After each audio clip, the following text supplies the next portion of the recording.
சொல்றார் ஞானசம்பந்தர், ஓங்கினார் அவர் ஓங்கினார் என உரைக்கும் உலகமே என்று சொல்லுகிறார்.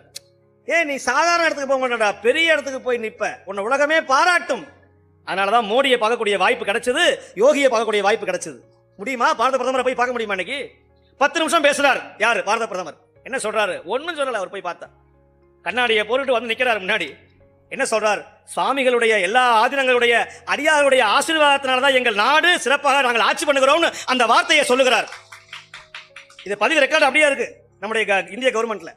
காசி தமிழ்ச்சங்கம் போயிருக்கும் போது அவர் யோகி பாருங்க, அவர் சொல்லுகிறார், யோகி ஆதித்யநாத் யூபியினுடைய முதலமைச்சர் சொல்லுகிறார், காவி உடை போட்ட ஒரு துறவிதான் முதலமைச்சர்.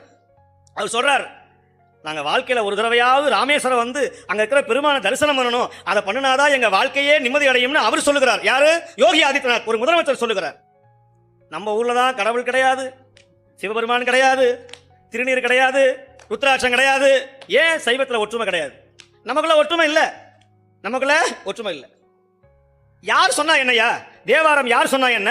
திருவாசகம் யார் சொன்னா என்ன? பெரிய புராணம் யார் சொன்னா என்ன? சொல்லக்கூடியவங்க வேற. சொல்லுகிறார் சித்தியார்ல, நல்ல ஹோட்டல் சரவணபவனுக்கு போனா, அன்னபூர்ணாவுக்கு போனா நல்ல 4 இட்லியை வாங்கி 2 மிளகாப்பொடியை வச்சு உள்ள நெய்யை விட்டு எண்ணெயை விட்டு சாப்பிடணுமே தவிர, இந்த இட்லியை சுட்டது யாரு, இந்த மாவு அரைச்சது யாரு, இந்த மாஸ்டர் என்ன ஊரு, என்ன ஜாதி, என்ன குலம், என்ன கோத்திரம்னா அங்க சாப்பிடவே முடியாது அப்படின்னு நான் சொல்லல, சிவஞான சித்தியார் சொல்லுகிறது. பரனை பார்த்திருக்கும் ஞானிகள் பரனையே பார்த்திருப்பர், மற்ற பதார்த்தங்கள் பாரார். கடைக்கு போனா என்ன பண்ண சொல்லுவாங்க, அப்போ பணியாரம் சாப்பிட்டா பணியாரம் சாப்பிட்டு குழிய எண்ணாத அப்படின்னு சொல்லுவாங்க கிராமத்துல. அந்த மாதிரி அயல் மாண்டு அருவினை சுற்றமும் ஆண்டு அவனியில் மேல் மயல் மாண்டு. அவனினா உலகம். இந்த உலகத்தில் இருக்கிற ஆசை முதல்ல நீங்கணும். ஆசைப்படுங்க. ஆனா எதுக்கு ஆசைப்படணும் தெரியுமா?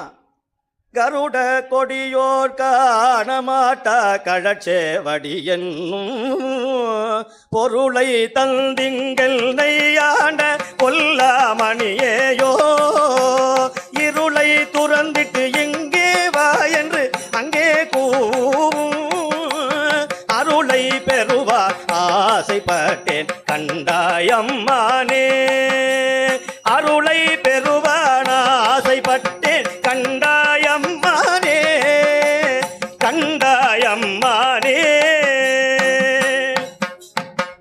இதற்கு ஆசைப்பட்டா என்னாவும்? அவனியில் மேல் மயல் மாண்டு அருவினை சுற்றமும் ஆண்டு அவனியில் மேல் மயல் மாண்டு மற்றுல வாசகமும் ஆண்டு. பேச்சு குறையும். அப்புறம் என்ன ஆகும்? செயல் மாண்டவா பாடி தெல்லேனம் கொட்டாமோ. பேச்சு மட்டும் குறைஞ்சா பத்தாதுப்பா, செயலும் குறையணும். செயல் குறைஞ்சதுன்னா இந்த 5 அறிகுறி யாருக்கு தெரிகிறதோ அவர் நெஞ்சில ஈசன் குடியிருப்பான் அப்படின்னு மாணிக்க வாசகர் சொல்லுகிறார்.